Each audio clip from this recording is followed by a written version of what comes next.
Gentlemen,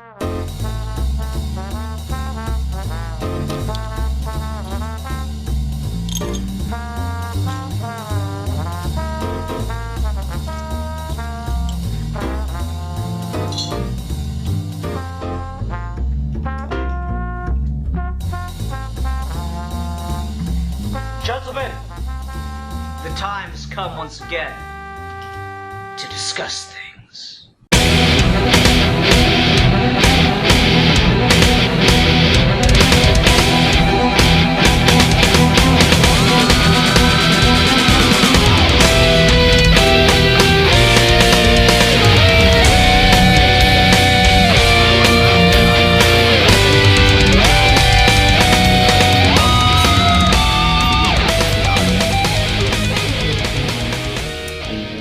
Hi everyone, welcome to another episode of Geeky Gentlemen. I am Sid Part 2, joining me today is...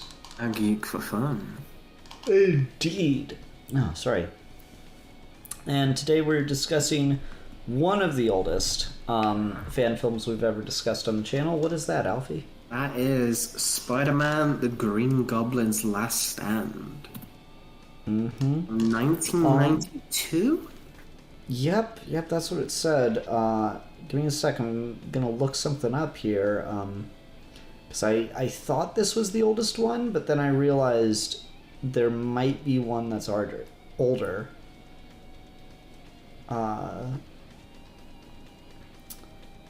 Okay, yep, there's one that's older, and it's Hardware Wars from 1978. Okay. So, it's not the oldest by quite a large margin, honestly, but it is up there. It's one of the oldest that we've discussed, because, you know, it's interesting because fan films just didn't used to be a thing that you could do. Like, it was so funny watching this. I watched all the way through in case they decided to do, like, an end credits scene or whatever. And it was funny because there's things about it that feel so quaint to me. Like, the very last thing that the credits say before, like, to be continued question mark, or this is only the beginning question mark, is, like, this is not intended for profit or anything. And I'm like, dude, I can't tell you the last time I saw, like, just a regular made in their, like, hometown fan film felt the need to say that. This is not meant to be distributed or profited off of. Like they were actually afraid of getting sued for making a fan film because now they're just so ubiquitous, you know? Mm-hmm. Like, I try to imagine, like, what the process for making this must have been like to go up to people and say, yeah, we're making a fan film, and have to explain what a fan film is just a weird thing to me.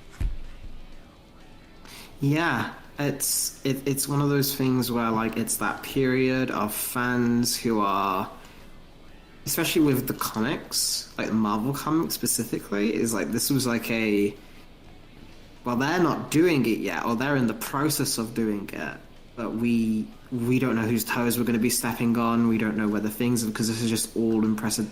Putting this character on screen is just a new field that, like, might ruffle some feathers because, again, rights, and at this point it's not even seen as a fan film. It's like, oh, we're making a film, you know, kind of thing. Because you would just have films, especially in the 90s, which were effectively fan films, what we call them today, of just like people making like these indie films by themselves that would get big or get studio funding after the fact, kind of thing. I think the biggest example of that would be like Mallrats. Clerks, not Mallrats. Yeah, sorry. But like that whole period, I think, was kind of the Wild Wild West. Mm-hmm. No, the small films of that era are incredible, and I was like, you know, this is like surprisingly long for that era too. Like, it's funny because one of the other ones that came out at this time was a Silver Surfer fan film that was talked about on the show, and that one was like 3 minutes, I want to say. Yeah, we did a fucking podcast on a 3-minute fan film. And the Silver Surfer only shows up for like 20 seconds in it because they were pushing the boundaries of what was possible with CGI at a fucking fan film. So like this is interesting to see at an hour, and I mean I don't want to dance around it. It's not an easy hour to sit through. This is not something that I think has aged particularly well. I didn't find it to be a particularly engaging or easy watch. The wear and tear of it, the limitations of it become pretty apparent pretty early on, and don't really like ease up necessarily throughout.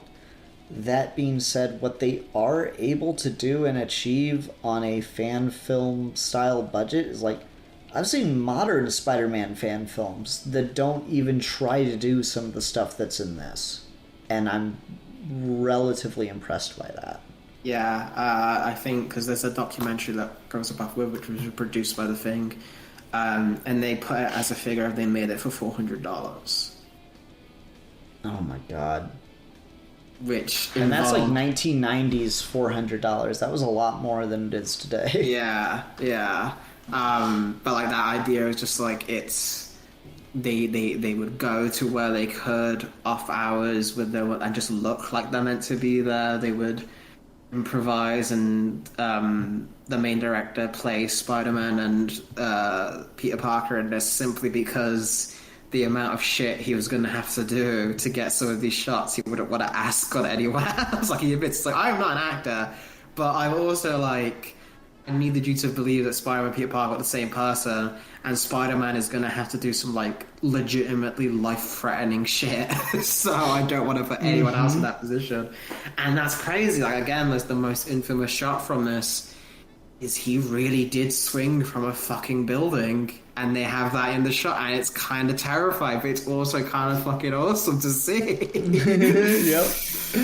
Yeah. No, I couldn't believe that when I saw it. I was like, all right, is that gotta be like a camera trick or like a forced perspective or something? Yeah, he just fucking did it. Yeah, no, like I'm like, nah, it's too real, and there's too much about it that's so obvious. Yeah, the swinging from buildings, like, and it's not necessarily that clearly I don't want fan film creators who are mostly teenagers or early 20-somethings to go out and literally swing from buildings and put their lives at risk.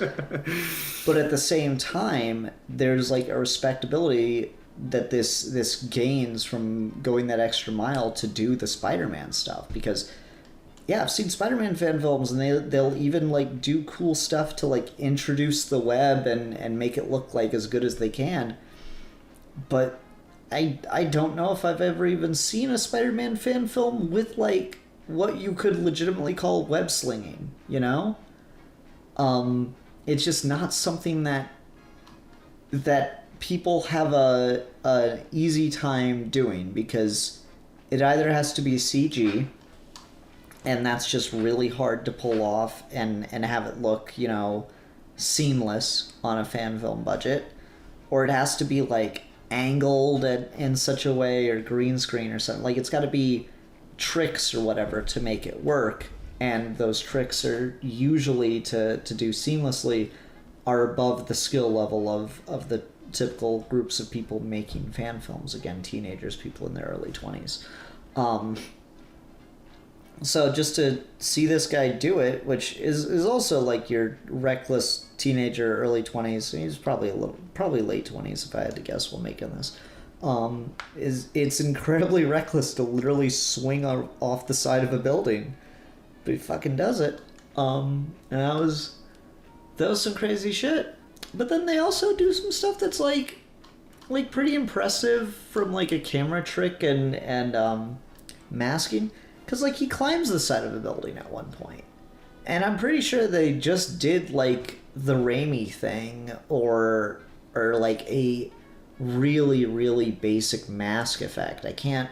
What they did for that is they got on a roof, and they got on a roof that had some buildings in the background that could, like, pass for, like, architecture of, like, a building. And they put the camera sideways, and they lined it up so that they filmed him walking, like crawling off a roof. And then they filmed a separate shot of a building, and they literally got the film and like stuck it over. Yep. So like classic masking. Yeah, Yep. And that's how they did it. Classic Hollywood trick of masking. That's really like, again, I know how to do that shit on a computer. I have no idea how the fuck people did that back then. Like classic, editing room masking is literally magic to me as someone that learned video editing on software.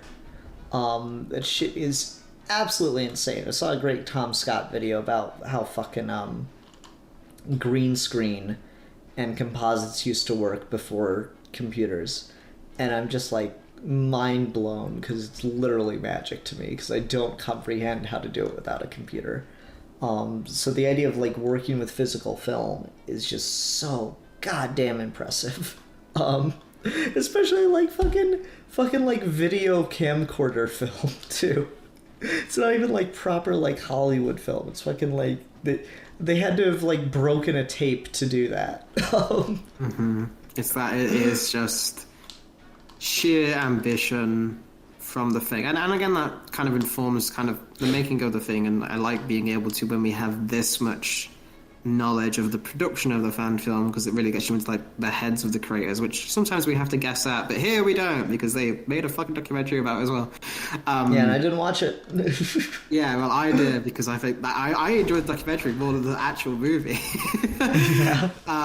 Because it is just a fascinating fucking thing. But like, so the idea was at this time James Cameron was going to make the Spider-Man movie, and the actor who plays Peter in this, who was the director of the film, wanted to be a stuntman in that. So they made a kind of rough and tumble Spider-Man costume and started filming like shorts.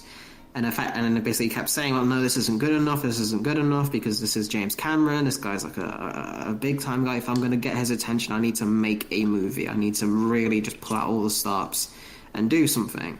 So that's what these little Spider-Man vignettes and stuff that he put together evolved into. Let's just adapt the death of Gwen Stacy, which I think is really crazy because of the time period for that as well.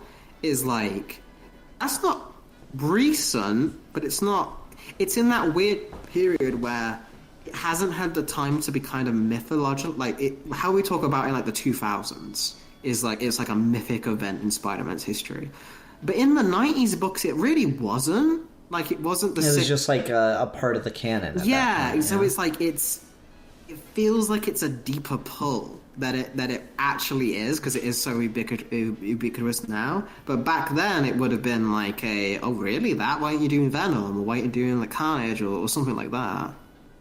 Oh god, I can never imagine how they could try to pull off Carnage or Venom in this. Yeah, but I mean, it would look terrible. I think as well the choice of villain for this with the Green Goblin is, it shows that is a hard character to do regardless of budget, and on a budget it still doesn't really work.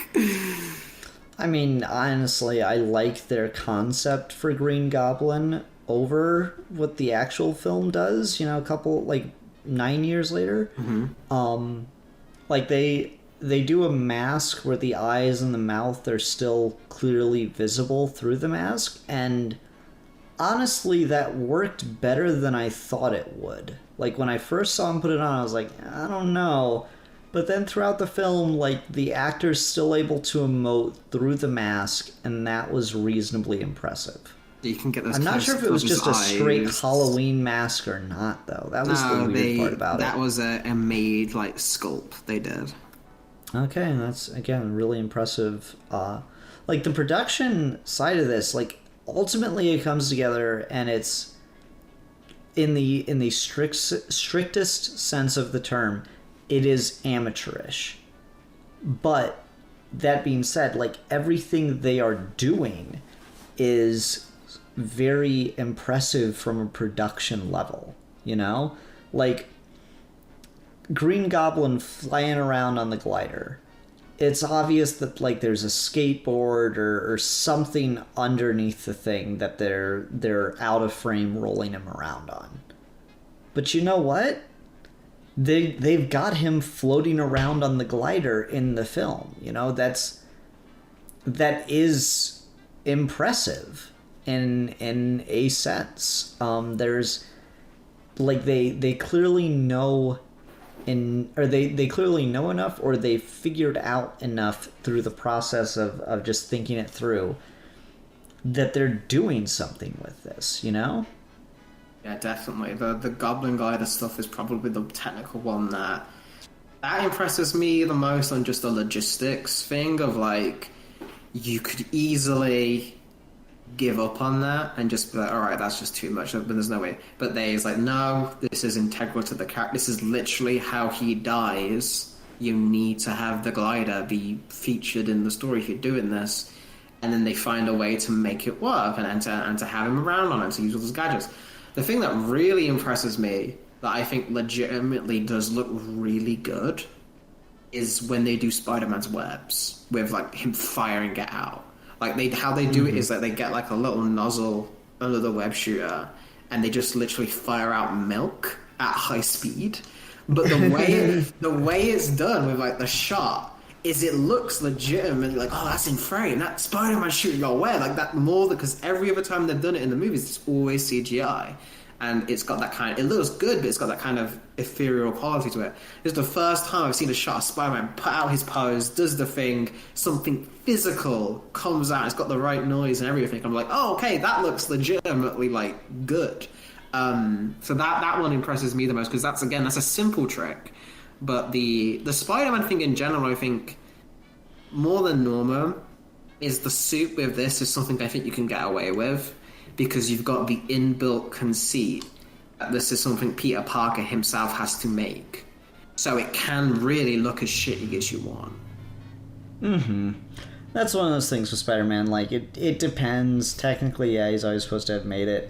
Like, it's so interesting how, like, Spider-Man cosplay has just gone absolutely beyond all conceptual limits, to the point where, like, putting on the costume that Peter Parker would have had to actually make looks so shit compared to what a cosplayer has done, you know?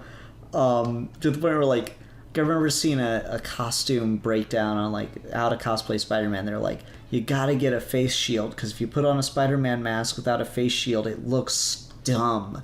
And I'm like, but he clearly doesn't have one in the like, it's never like that. And I'm just gonna say, as a Spider-Man cosplayer, no, it does. I don't use one. It looks fine. It just depends on your facial features. Fair enough. I guess you just gotta have that forehead. Yeah. But I don't know. It's interesting to see, because like the way Spider-Man's always so drawn, so rounded and stuff, it does really work. But like no one's like, the mask never has any structure when he takes it off in the books. You know, it's always just like pure cloth. So it's funny how that all works. I don't know. It was very impressive to see the production standpoints here. I think the thing for me that just kind of like dragged it down for me was just story decisions and what they were choosing to adapt and what they chose to spend time on, I guess. Because there's just a lot of scenes of like things are going on but nothing's really happening. It just feels like it's really adding time to it. Like, conceptually, I guess you need Norman like sulking around acting kind of crazy, but just as it watches, it's really like it isn't engaging, if that makes sense. No, I think it does. One of my downsides with this, in terms of like, because again, I understand fan films and stuff and like people you cast and bring them on, is the Norman actor, because I feel like they do a good, when they're in the Green Goblin suit, it really doesn't matter, and they do a good Green Goblin voice, and they've got the energy for it, and they're willing to do the fight scenes. And I imagine if you did go with an older actor, they might not be down with that. But I do think it is weird having Norman look that, like, he looks younger than Harry. like, and that just stands out to, like, I feel like those scenes you could make work and make engaging if you got like an older kind of, because they say as well this wasn't a friend. They actually did hire this guy because he was at like a local theater or something. You could find like 50s, like 60s, like actors who would probably just be down for they don't know what the fuck they're doing, but like, oh, cool, some money, like whatever. And it's not like a long film kind of thing. And then for the Green Goblin action scenes, just get someone else because he's in the mask the entire time. But like, I think that is something that let that down is you can make those scenes work if you have an actor who's got that kind of presence, who could legitimately lose their mind in an engaging way. Because I like some of the decisions of like Norman going down on the streets and seeing people as Spider-Man is from the book.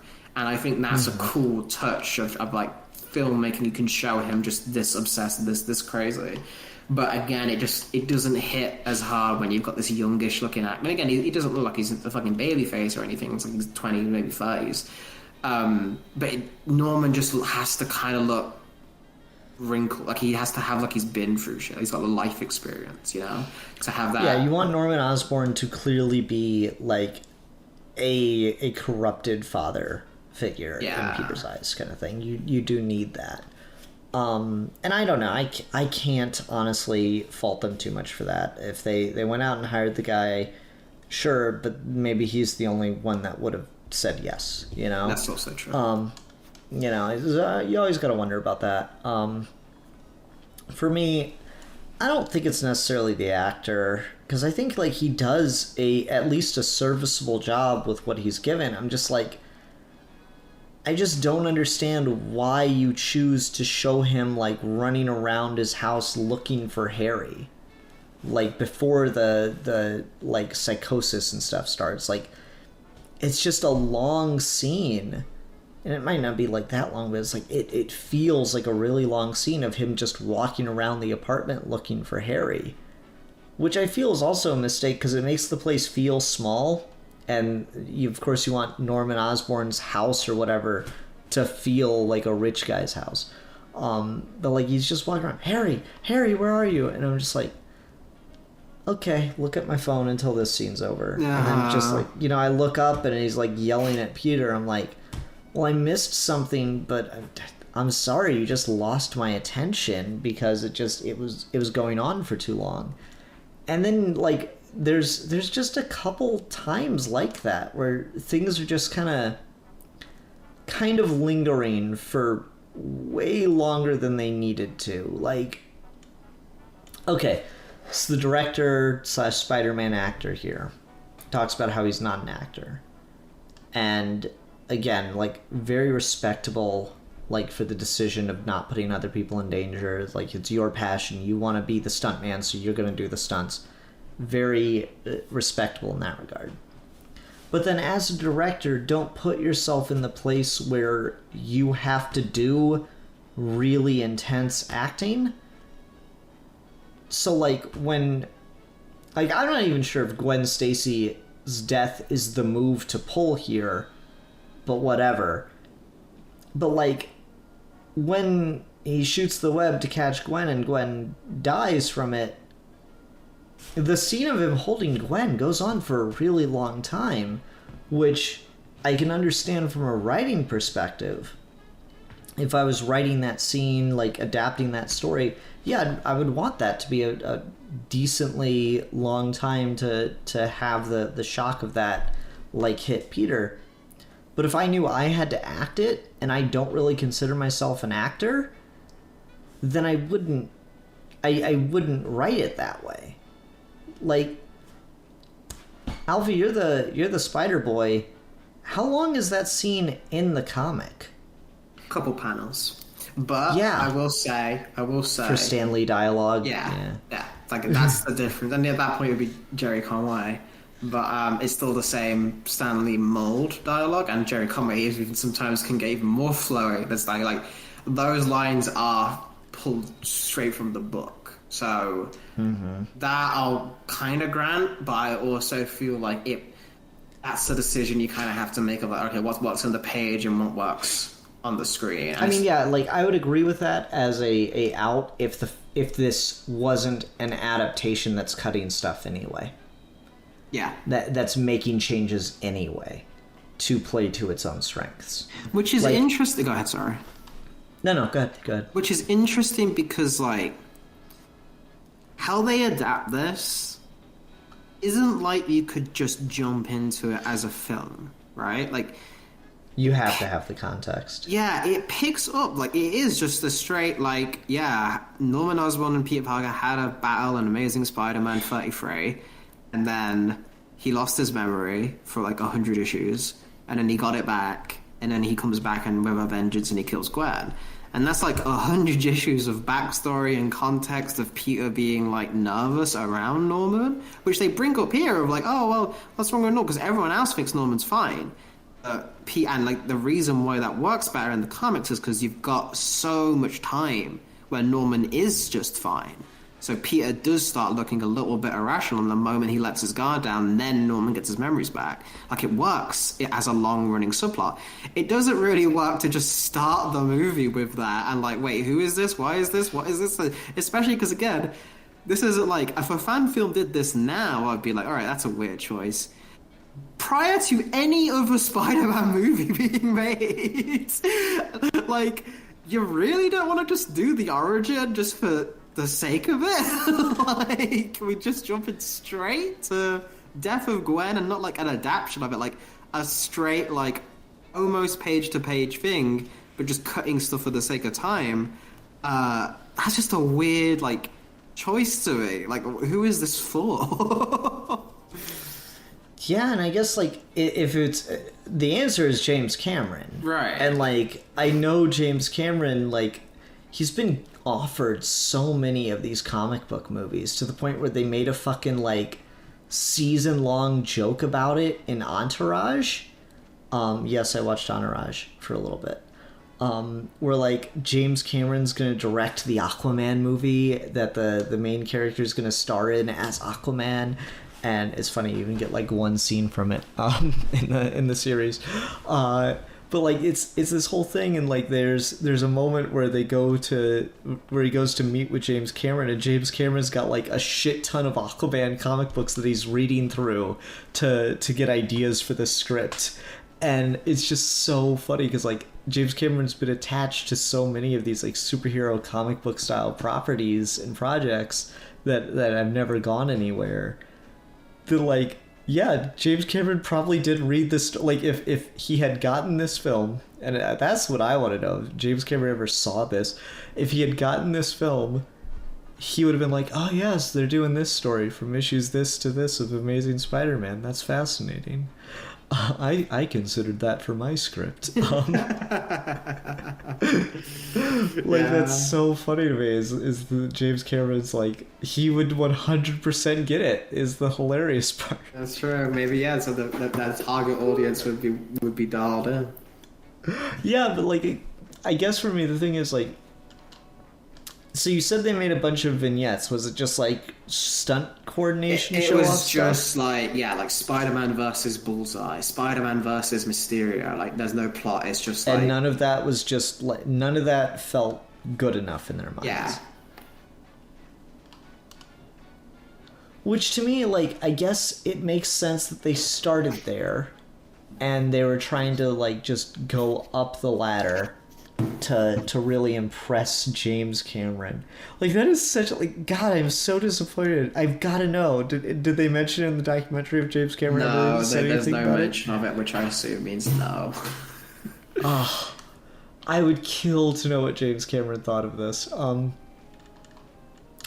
But, like, I guess the idea, because what I would say, having watched this, is, well, if you want to be the stunt guy, then you should do something that's just showing off your stunt work instead of trying to tell, like, a really detailed and emotional story.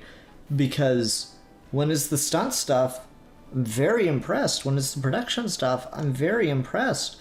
When it's the story choices and acting is where it runs into problems, and also directing to a lesser extent. Again, weird choices mostly. You could probably save it with a better cut. But, like, I guess that's just such an interesting, like, thought process of, we've got to make it really wow. Well, I guess if it's going to be anything. I guess the justification was because at first the idea was, all right, do these things, and it's like, these aren't good enough. The villains I'm using are like Bullseye and Mysterio, where Mysterio doesn't do anything, it's just a guy in a costume behind a fog machine. And Bullseye is just throwing weapons at people, which is a relatively easy practical effect to do. It's an easy costume.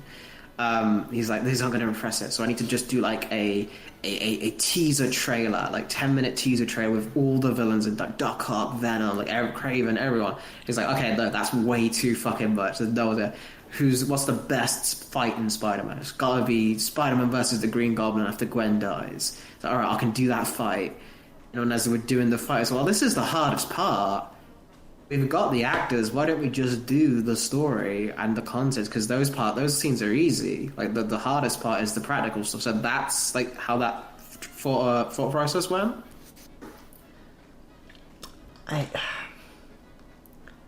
It's really strange to me. I like the teaser trailer idea a lot more. Yeah, so do I. Because I agree with you. I think this is at its strongest when it's fulfilling its purpose, which is, how can we do Spider-Man on a shoestring budget and no sense of self-preservation? It turns out, yeah, you can do it pretty cool. Like, again, it's got this novelty to it, but it's almost like if you touched up the costumes a little bit, this could be like a kick-ass adaptation of like an Alex Ross book or something, you know? Like that. That's the same kind of vibe. Like, at its best, it gives me is it feels like realistic in the way that realistic superhero movies don't get, where it's not necessarily like that the situations are realistic or the costumes are realistic. It's just, this feels tangible. Like, this feels like I'm actually looking at what it feels like to live in the Marvel universe, where like Spider-Man's costume is a onesie, but he's still doing these incredible things. Like there's an intro. It's like, again, Alex Ross painting vibes is like the high mark this could get to. In that action scene kind of way. It doesn't, and I do think those dramatic scenes are where the acting and the lack of confidence to change up dialogue that reads really well on the page but doesn't necessarily translate, especially if the actors... Well, I guess, like, the funny thing is just like, oh, well, the fight's the hardest part, let's just do all the easy parts with the scenes. Well, they're not the easy part if you're not good at those parts. And you know that that's a weakness going into it. You're making it harder and you're actively, like, diminishing the thing you're doing. Because, like, honestly, if you just started this at the fight on the rooftop and you did a more subdued thing of Gwen... Because, like, here's what I would have done, right? Is I would have started on the rooftop and stuff, and instead of worrying about whether or not I could act, I would voice over and turn those, like, if you really are committed to those lines, I would voice over and turn those lines into inner monologue and just show, you know, images. Like, he's still got the mask on and everything at that point. So you don't even necessarily, like, have to be selling it vocally yourself or, like, emoting from the face. You can just do, like, you know, sad, like, depressed state and holding Gwen Stacy, you know? And then once it gets to, like, the proper fight, I don't feel like that's too hard to sell, you know? Mm-hmm. No, I think that would have been a stronger way to do. Because then again, you save money and time to polish and you up can that put fight. more of that time and money into the fight. Yeah. Not that they didn't. I mean, again, like, production-wise, I'm so impressed, but that fight is very visceral. When he goes flying across the screen and lands against those barrels and they go fucking everywhere. Yeah, no, they didn't fake that. No. That's not a dummy. That they legit threw that dude. It was very impressive. There's shit like that where, like, to get the pumpkin bomb exploding in the face thing, like, the Spider-Man actor would hold a pin between his mouth and the mask and an orange balloon and just say, smack me in the face with this. And the pin will make it explode in my face. I'm like, Jesus. Like, there's like Spider-Man on the roof falling down on top of Green Goblin is like, there's no padding on any of this. This is gonna hurt, but just keep doing this thing. And kind of what's interesting about what this influence is how like that fight goes with like how his mask is fucked up. Like, did Sam Raimi see this? Because like that's not in the book. That comes from this. That like half mask, like battle damage, burnt up Spider-Man is pretty.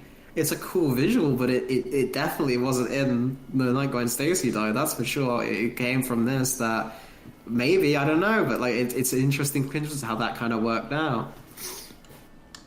That's really funny that it's like, I assumed that was just a ref to the book because he's such a ubiquitous Spider-Man. Yeah, Spider-Man's costume is completely fine in that entire fight against the Green Goblin. He just, because it's a one-sided beatdown in the book.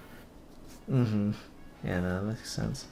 That's hilarious. Yeah, I don't know. It's like so many fan films, is you can just see where the ambition kind of ran away with them. Mm-hmm.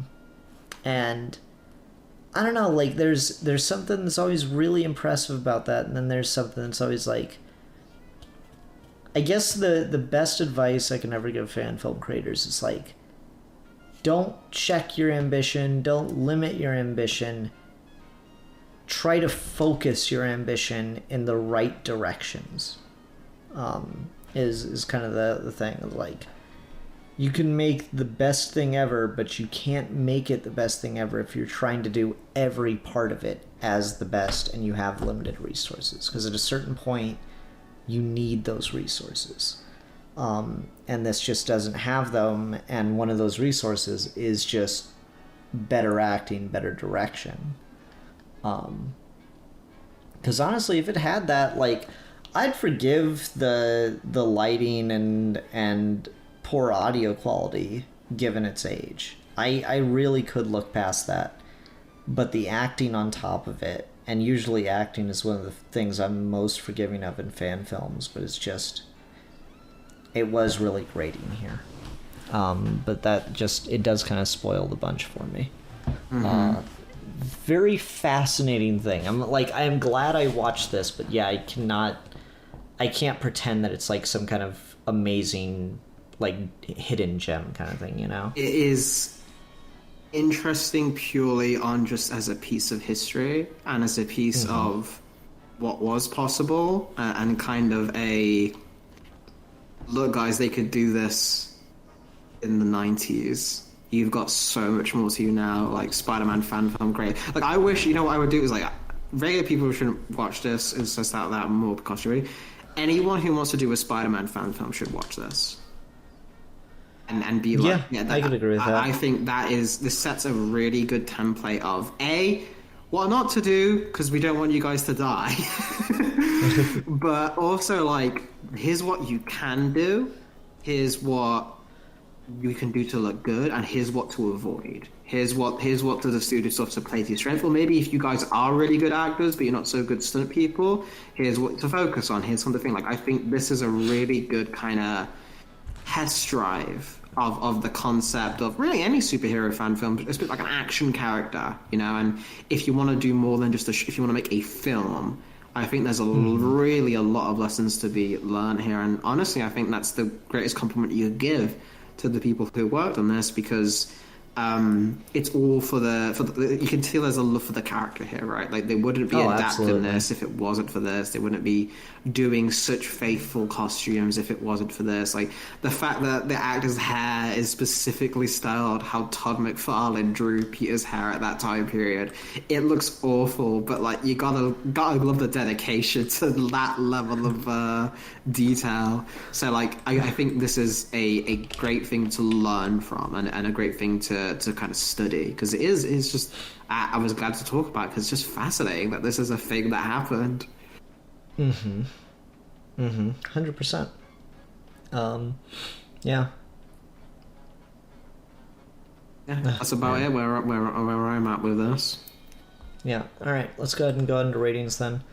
Alfie, you go first. For me, again, I like the material here. I really like, again, I like the vibe of the aesthetic here, I think, actually can fit Spider-Man really well. I think low-budget Spider-Man do go hand-to-hand together in a lot of ways. It just has to kind of be pulled off of a sliver of grace. Again, look at an Alex Ross painting, and you'll know what I mean.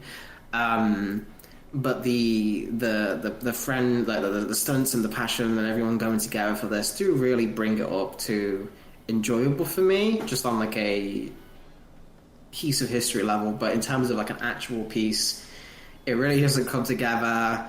It's definitely not the way to enjoy this highlight of comic book storytelling that was the death of Gwen Stacy. Like, read the book, please. And there's a lot of things with the acting and stuff that do really let this down and bring it to something where I can't comfortably recommend it to a non-fan or just even a fan of Spider-Man who isn't interested in like production. So for me, I guess I'd give it a... it feels mean to give it, but I will have to be objective about it. I'll give it 2 out of 5 milk web shooters. Shoot that milky goodness all over me. I just love the look of that for some reason. I think if I was ever to do a Spider-Man thing, I would copy that exact method because I think it works for me. It looks good. Fair enough. Yeah, no, it is an interesting piece of history, but yeah, it's not particularly something that holds up great. So I'll give this, I think you're right.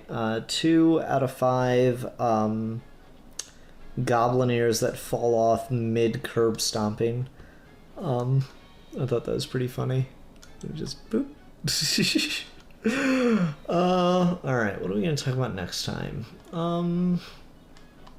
Looking through the watch later to see if there's anything really good. We haven't done a Batman one in a hot minute. A Batman fan film, I don't know if you're a fan of those. Yeah, I know. And let's pass. Let's go deeper. Let's go even further beyond. Yeah. Man,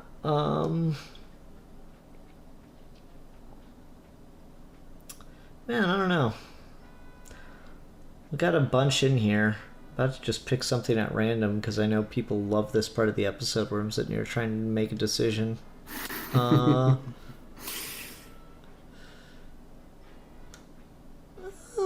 That's a little bit. What's this top one? It's been in my fucking watch later forever. Let's do this. You'll be happy. Superman Requiem, full authorized fan film. Oh, okay. Yeah, we'll see what happens. Is it really authorized? Because if it is, that would be really interesting. Yeah, it's a hour and 22 minutes. So. Oh boy. Yep, we shall see. All right, everyone, thanks so much for watching. Until next time, I'm the Philosopher, and I am the champion of the oppressed. And we are your geeky gentlemen, and we will be discussing things.